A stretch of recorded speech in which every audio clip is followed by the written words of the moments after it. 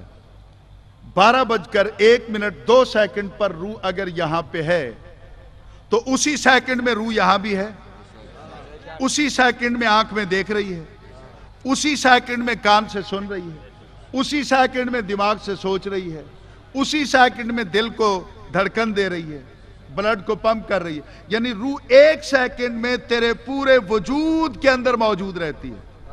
تو مولانا اپنے گھر کی سیرت کی کتابیں اٹھاؤ, تم نے اپنے قلم سے نبی پاک کو روح کائنات لکھا ہے. کائنات جسم ہے, روح مدینے والا ہے. تیرے وجود کی روح اگر وجود میں ہو تو پورے وجود میں حاضر رہتی ہے, جو کائنات کی روح ہے وہ صرف مدینے میں ہے. یا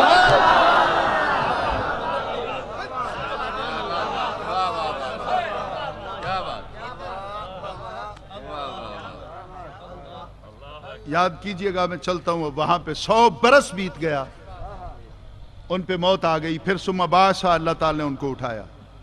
اب اللہ تعالیٰ کا ان سے کلام شروع ہوتا ہے. قال کم لبثت, کم, قال فرمایا اللہ تعالیٰ نے, کم مقدار کے لیے آتا ہے, کتنا, لبثت تو زمانہ گزرا, کم لبثت کتنا وقت گزرا. حضرت عزیر علیہ السلام نے اپنا کپڑے دیکھے, لباس دیکھا, چہرہ دیکھا, ہاتھ پھیرا, مٹی وغیرہ کچھ نہیں, تو کہا لبثت یومن او بعد یوم, یا اللہ دن یا دن کا کچھ حصہ گزرا ہے, دن یا دن کا کچھ حصہ گزرا ہے.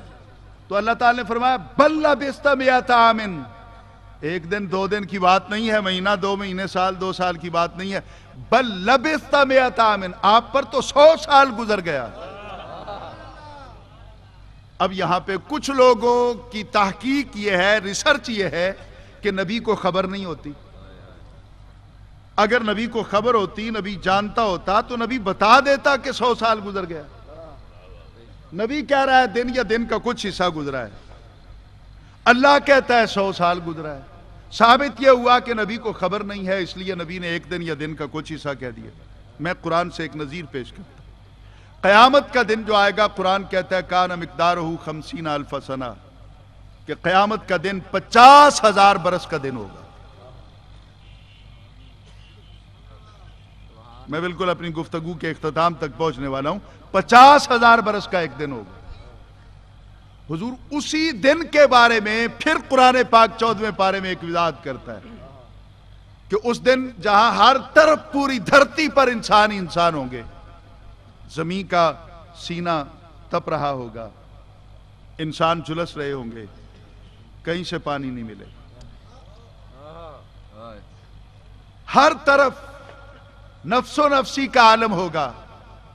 اس وقت کچھ لوگ ایسے ہوں گے میدان حشر کے اندر, دن تو ہوگا 50,000 سال کا, آپ جیسے لوگ ہوں گے, یہ میرے اطراف و جوانب میں جو بیٹھے ہوئے ہیں, میرے عقب میں جو بیٹھے ہوئے, ان جیسے لوگ ہوں گے, اور میرے جیسے گناہگار بھی ہوں گے, ہم اکٹھے کھڑے ہوئے.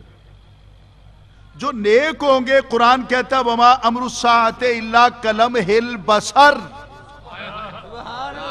وہ 50,000 برس کا دن ان نیکوں کے لیے، زہرا کے بابا کے نوکروں کے لیے لازمی نہیں کہ نیک وہی ہوتا ہے جس کے ہاتھ میں تسبیح ہو اور جبہ و قبہ و دستار میں ملفوف ہو، نہیں، پتہ نہیں کس کے من میں اس کے عشق کی شمع جلی ہوتی ہے، اور بڑے بڑے جبہ و قبہ والے پیچھے رہ جاتے ہیں، کسی درخانوں کے گھر سے علم دین نکلتا ہے، وہ صرف ایک کام پوری زندگی میں نبی کے لیے کرتا ہے اور اس کو پھر اس شرف سے نوازا جاتا ہے، ان پڑھ، بالکل ان پڑھ تھا، لیکن آج بھی اس کا کلام آن دی ریکارڈ ہے، اس میں عربی میں نعتیں کہیں، اس نے فارسی میں نعتیں کہیں، اس نے اردو میں اس کا کلام موجود ہے۔ یہ سارا علم اس کو کب ملا؟ جب اسے کال کوٹڑی میں بند کر دیا گیا، کال کوٹڑی میں بند کر دیا گیا۔ ایک رات اس کی کوٹڑی کے اندر روشنی نظر آئی، اس وقت یہ بجلی وغیرہ تو نہیں ہوتی تھی، تو دروغہ جو تھا جیل کا، اس نے محسوس کیا کہ شاید مسلمان اس کو چھڑانے کے لیے آ گئے، تب روشنی ہو رہی ہے، یہ بھگا کے لے جائیں گے، پھر ہم کیا کریں گے، عدالت کو کیا منہ دکھائیں گے؟ وہ بھاگ کے گیا اور اس نے جا کے دستک دی، علم دین، علم دین۔ حضرت علم دین نے چیخے مار کر کہا، یار 2 منٹ نہ آتے تیرا کیا جاتا تھا؟ پوچھا کون تھا تیرے پاس، کون ہے تیرے پاس؟ یہ تیرا پورا قید خانہ مہکا مہکا لگتا ہے، فضا اس کی عجیب ہو گئی ہے، اور روشنی کیسی تھی، ہم نے تو تیرے پاس دیا بھی نہیں رکھا۔ تو غازی علم دین نے رو کر کہا، وہی تو تھے جن کے لیے میں نے اپنی جان کا نذرانہ پیش کر دیا،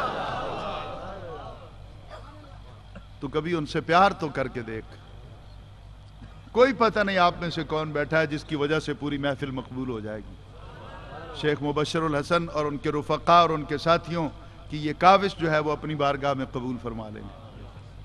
حضور میں بات کو قریب لاؤں تو وہ نیک آدمی جو ہے وہ 50,000 سال والے دن میں اسی میدان کے کاندھے سے کاندھا ملا کے کھڑا ہوگا، لیکن آنکھ بند کر کے کلم ہل بسر، آنکھ جھمکنا، لم ہل بسر الا کلم ہل بسر، آنکھ بند کر کے کھولے گا۔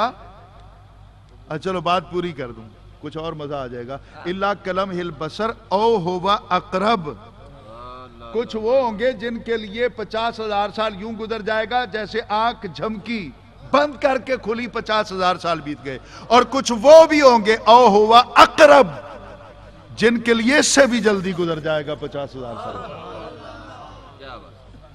اب جن کے لیے جلدی گزر گیا وہ کہنے لگے، یار ہم نے تو سنا تھا دن 50,000 سال کا ہوگا، یہ کیا ہے؟ ابھی تو میں نے آنکھ بند کر کے کھولی ہے تو دن گزر گیا۔ تو وہ ساتھ والا کہے گا کہ ہم سے پوچھ کیسے گزرا ہے، تیرا تو گزر گیا، کسی کی نگاہ کرم تھی، ہم سے پوچھ کے کیسے؟ تو ایک ہی میدان کے اندر ایک کہتا ہے دن 50,000 سال کا ہے، دوسرا کہتا ہے کہ ایک لمحے میں گزر گیا۔ مجھے یہ بتاؤ دونوں میں بے خبر کون ہے؟ نہیں سمجھا، نہیں سمجھا، دونوں میں بے خبر کون ہے؟ جو جانتا ہی نہیں ہے کہ 50,000 سال گزرے ہیں یا ایک لمحہ۔ تو حضور والا بات نبی کی بے خبری کی نہیں ہے، نبی نے تو اس کی قدرت کا کرشمہ دیکھ کر، اس کی طاقت پاور کو دیکھ کر، اس کی عظمت کا گن گایا۔ بے شک 100 برس بیت گیا ہے، لیکن مجھے تو یوں ہی لگا ابھی سویا تھا اٹھ کھڑا ہوا۔ میں یہاں پہ بات کرتا رہوں گا تو بات لمبی ہو جائے گی۔ اب دعوے 2 آ گئے، خدا کا دعویٰ ہے 100 سال، نبی کا دعویٰ ہے دن یا دن کا کچھ حصہ۔ اب دعویٰ جو ہے وہ دلیل چاہتا ہے، دلیل ہوگی تو دعویٰ ایکسپٹ کیا جائے گا، وگرنہ نہیں۔ درست ہے صحیح؟ اب اللہ تعالیٰ نے 2 دلیلیں پیش کی، لیکن کھچی صاحب میں رویا ہوں، یقین کیجئے، آیت کو صرف پڑھ لینا آسان ہے، لیکن اس پہ غور و خوض کریں گے تو آپ کا بدن کا ایک ایک بال خراج تحسین پیش کرے گا اس کے محبوبوں کو۔ ذرا غور کیجئے، ایک دلیل نبی نے دی کہ دن یا دن کا کچھ حصہ، ایک دلیل اللہ نے دی کہ 100 برس۔ اور جب اللہ تعالیٰ نے ان دعووں کی دلیلیں پیش کی تو نبی کے دعوے کی دلیل پہلے دی، اپنے دعوے کی دلیل بعد میں دی، تاکہ قیامت تک زمانے کو پتہ چلے اللہ تعالیٰ اپنی بات بعد میں کرنا پسند کرتا ہے، جس کو محبوب بناتا ہے اس کی بات پہلے کرنا بھی اور سننا بھی پسند کرتا ہے۔ نعرہ تکبیر، نعرہ رسالت، نعرہ حیدری۔ مہربانی، اب میں 2 منٹ میں اپنی بات پوری کروں جی۔ اب کیا ہوا؟ اللہ تعالیٰ نے کہا آپ کہتے ہیں نا دن یا دن کا کچھ حصہ، تو یہ بھی ٹھیک ہے۔ کس طرح؟ فنظر، دیکھیے، الی طعامک، اپنے کھانے کی طرف، وشرابک، اپنے پانی کی طرف، اتاریے ان کو۔ اتار کے دیکھا تو لم یتسنہ، نہ کھانا خراب ہوا تھا نہ پانی، گزر گیا تھا 100 سال، نہ کوئی فریج تھا نہ فریزر نہ کوئی کولنگ سسٹم تھا، ٹہنی کے ساتھ لٹکا ہوا تھا۔ مجھے تو قیامت تک کے لیے یہ عقیدہ مل گیا، جس کو ہاتھ لگ جائے رسول کا، چاہے وہ کھانا ہو یا پانی، وہ 100 برس تک تو آن دی ریکارڈ قرآن بیان کرتا ہے خراب نہیں ہوتا۔ جن کو عزیر علیہ السلام کا ہاتھ لگے وہ تو 100 برس تک خراب نہیں ہوتے، جن کی گود میں رسول سر رکھ کے لیٹا رہے۔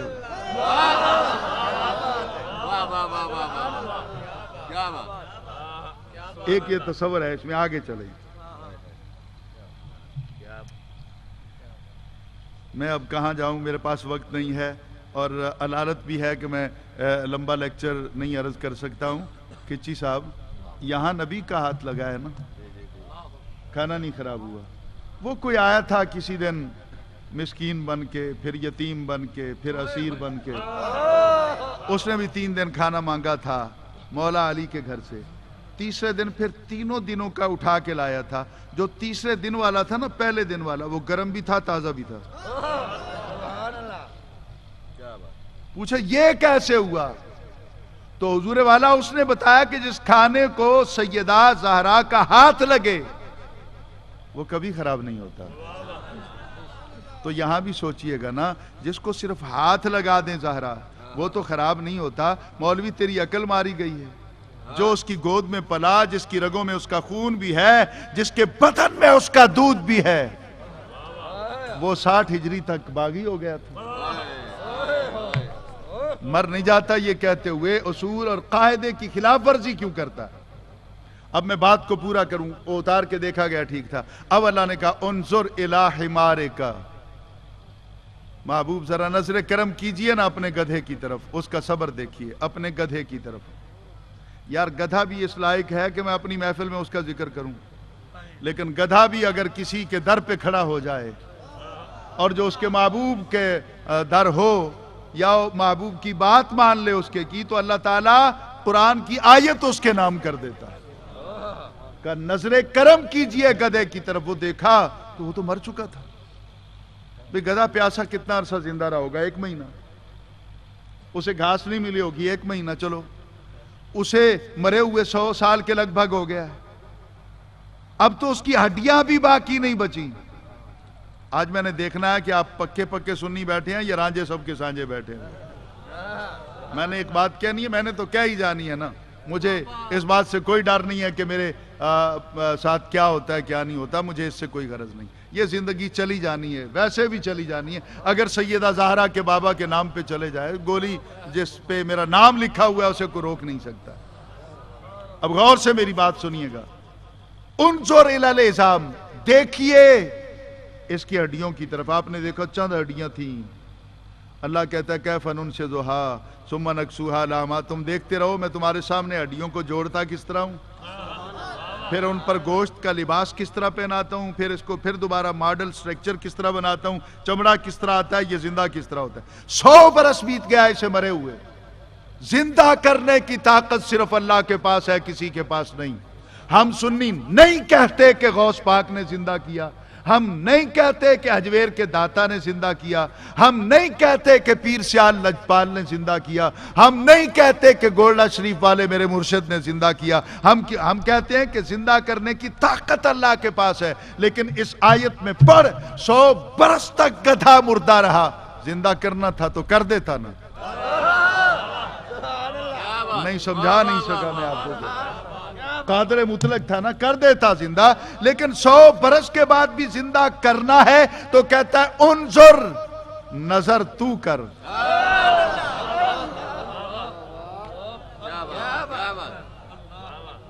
وہ سچ کہا نا کسی نے، تمہاری ایک نگاہ کرم میں سب کچھ ہے،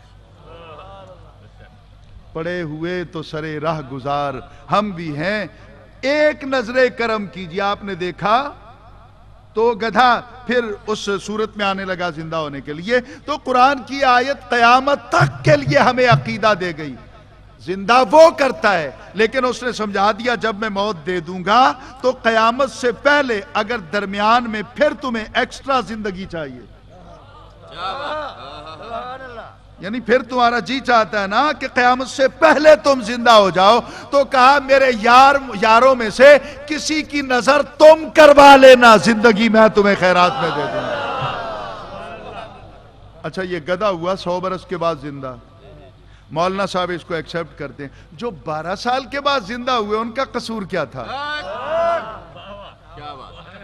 وہ جو دریائے دجلہ کی اپنا لہروں کی نظر ہو گئے اور غوث پاک کی دعا سے زندہ ہو گئے، یہ 100 سال کے بعد گدھا زندہ ہو تو کوئی فتویٰ نہیں لگتا، 12 برس کے بعد میرے غوث کے نوکروں کی بارات زندہ ہو جائے تو کہتے ہیں یہ اللہ تعالی نے سٹور میں لگا کے رکھا ہوا تھا، یہ غوث بڑا پاورفل ہے جو زندہ کر دیتا ہے۔ میں نے کہا غوث پاورفل نہیں ہے، وہاں نظر تھی عزیر علیہ السلام کی، گدھے کو زندگی مل گئی، یہاں ہاتھ اٹھے ولی کے، پوری بارات کو زندگی مل گئی۔ اچھا حالانکہ سوچنے والی بات ہے، رو تو ایک رہی تھی، وہ دریا کے کنارے 12 سال سے تو سائیں ایک بیٹھ کے رو رہی تھی، ایک ہے نا شیخ مبشر جو کوشش کر رہا ہے، ایک ہے نا خضر عباس کھچی جو ہر مقام پہ جاتا ہے اور نبی علیہ السلام اور ان کی پیاری بیٹی کا تذکرہ کرتا ہے، یہ جب بھی تذکرہ کرتے ہیں سادات ان کے اور مقروض ہو جاتے ہیں۔ مجھے کوئی سامنے کہنے کی بات نہیں، میں بالکل حلفاً کہہ رہا ہوں، جو ہے سید اور اپنی ماں کا ذکر کرنے والے کا مقروض نہیں ہے تو پھر کیسا سید ہے؟ اب ذرا غور سے میری بات کو سنیے، میں لاسٹ پہ آ چکا ہوں کہ غوث رو تو ایک رہی تھی، بارات پوری زندہ ہو گئی، تو اس سے یہ پتا چلتا ہے کبھی کبھی کسی ایک کے رونے کی وجہ سے کرم سب پہ ہو جاتا ہے۔ اچھا یوں نہیں، میرا ایک تصور خیال ہے، رو وہ رہی تھی، آپ نے ہاتھ اٹھا دیے تو اللہ تعالی نے پوچھا ہوگا ایک چاہیے یا سارے لوٹا دوں، تو کہا جب لوٹا نہیں ہے تو پھر سارے ہی لوٹا دیں۔ تو 100 برس کے بعد گدھا زندہ ہو گیا، یہ قرآن پاک کے 3 پارے میں سورۃ البقرہ کی آیت نمبر 259 259 نمبر کی آیت۔ اب بات کو قریب لاؤں، موتیں آپ نے 2 دیکھ لی، ایک درخت کے نیچے نبی ہے، میں نے کچھ کہنا ہے، اب جو سنی بیٹھے ہیں تکڑے تکڑے صرف وہی بولیے گا، باقی بے شک منہ پر طرف کر لی۔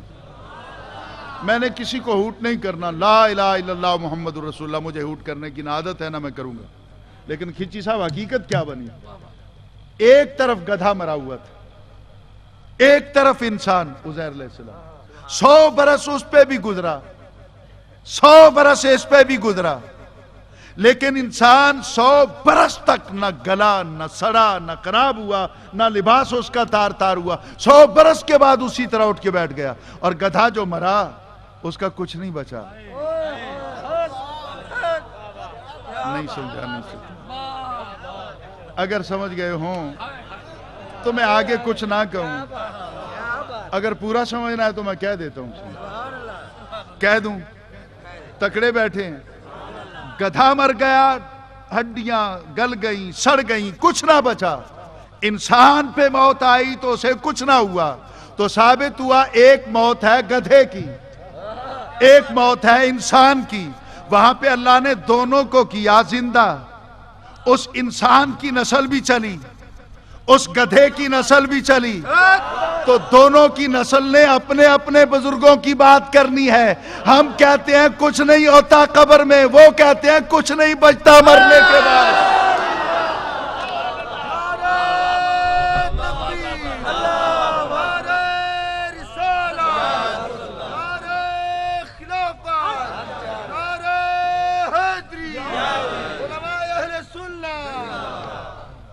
حضور والا، اب وہ 100 برس کے بعد گدھا زندہ ہو گیا، اللہ تعالیٰ نے اس کا ذکر قرآن پاک میں کیا۔ اب گفتگو کے دوران کافی مرحلے آئے، لیکن بیسک یہی تھا میرا کہ جس طرح آج آپ نے پیر سیال لجپال کے شہزادوں میں سے ایک شہزادے کو یہاں پہ بلوایا، وہ تشریف لائے۔ آپ میں سے کتنے لوگ ہوں گے جن کا نام نہیں ہے زمانے میں، لیکن جن کے من میں سیدہ زہرا کے بابا کی محبت ہے؟ آپ میں سے کوئی نوجوان بھی ہو سکتا ہے، کوئی میرا بزرگ بھی ہو سکتا ہے، کوئی میری ماں بہن بیٹی بھی ہو سکتی ہے، کسی کی وجہ سے سب پہ کرم ہو سکتا ہے۔ تو دل سے دعا کیجئے کہ اللہ تعالی ہمیں اپنے محبوبوں کے نقش قدم پر چلتے رہنے کی توفیق عطا فرمائے۔ آخر میں اتنا عظیم الشان اجتماع ہے تو میں نے صرف آپ سے ایک بھیک مانگنی، ایک سید زادہ ہونے کے ناطے وقت آتے رہتے ہیں انسانوں پر، مجھ پر نہیں ہم سب پر ایک وقت آن پڑا ہے۔ میرا وطن عزیز اس وقت بارود کے ڈھیر پہ کھڑا ہے۔ کچھ خوف خدا نہ رکھنے والے افراد میرے وطن عزیز کو مٹانے پہ آمادہ ہیں، لیکن ایک بات تو سچی ہے، یہ وطن ختم نہیں ہو سکتا، یہ پرچم ہمیشہ اونچا رہے گا۔ اگر آپ پوری طرح وفا کریں تو میں جملہ کہوں جو میں نے کورٹ کے اندر کبھی کہا تھا جب مجھ پہ گولیاں چلائی گئی تھیں، تو میں نے کورٹ میں آن دی ریکارڈ جسٹس صاحب کے سامنے کھڑے ہو کر کہا تھا، میں نے کہا تھا جج صاحب مجھے گولیاں مارنے والے کو معاف کر دیں اور اسے کہیں کہ جا کے اپنے اکابرین کو پیغام دے دے کہ دھرتی پر جب تک ایک بھی سنی زندہ ہے یا رسول اللہ کے نعرے لگتے رہے اور انشاءاللہ